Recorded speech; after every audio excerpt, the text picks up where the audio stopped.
السلام علیکم۔ Novel Jannat Ke Pattay by Nimra Ahmed. Can you believe it Sara? European Union نے مجھے اسکالرشپ کے لیے سلیکٹ کیا ہے۔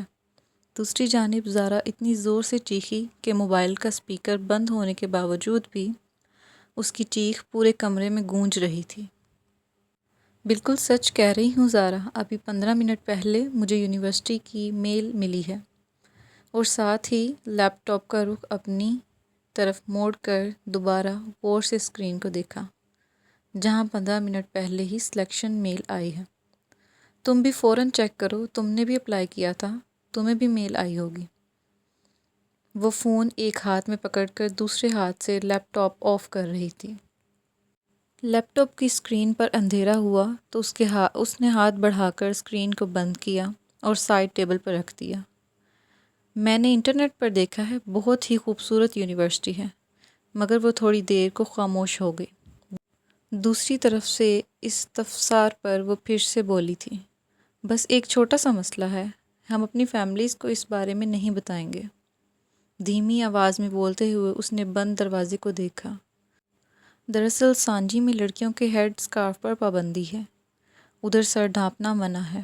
گھر والوں کو بتا کر متفکر کرنے کی بجائے اس بات کو گول کر جانا۔ ویسے بھی ہم دونوں ہی اسکارف نہیں لیتی۔ اس پل کھڑکی کے باہر کچھ کھڑکا ہوا تھا۔ وہ چونک کر دیکھنے لگی۔ قد آدم کھڑکیوں کے آگے بھاری پردے گرے ہوئے تھے، البتہ پیچھے جالیاں کھلی ہوئی تھیں، شاید اس کا وہم تھا۔ وہ سر جھٹک کر فون کی طرف متوجہ ہو گئی۔ ابا نے مجھے کبھی اسکارف لینے یا سر ڈھکنے پر مجبور نہیں کیا تھا۔ Thank God. ہاں ارم گھر کے باہر اسکارف لیتی ہے۔ اس کے ابو تایا فرقان کچھ سخت ہے نا؟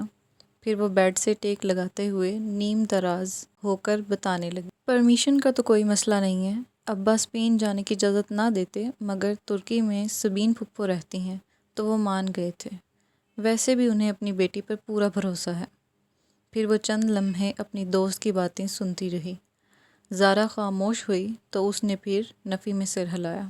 کل نہیں، بھائی کی مہندی کل ہے، تم آ رہی ہو نا؟ اور ہاں، میں اور ارم لہنگا پہن رہے ہیں۔ سارے کزنز بہت ایکسائٹڈ ہیں، خاندان کی پہلی شادی ہے نا۔ اوکے، اب تم جا کر میل چیک کرو، میں بھی سوتی ہوں، رات بہت ہو گئی ہے۔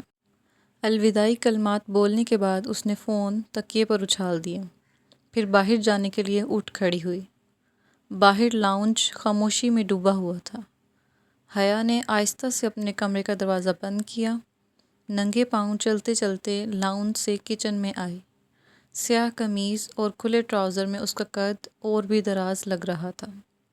کچن میں اندھیرا پھیلا ہوا تھا۔ وہ دروازے پر رکی اور ہاتھ بڑھا کر کچن کی لائٹ جلائی۔ ساری بتیاں جل گئیں۔ اس نے آگے بڑھ کر فریج کا دروازہ کھولا اور پانی کی بوتل نکالنے کو جھکی۔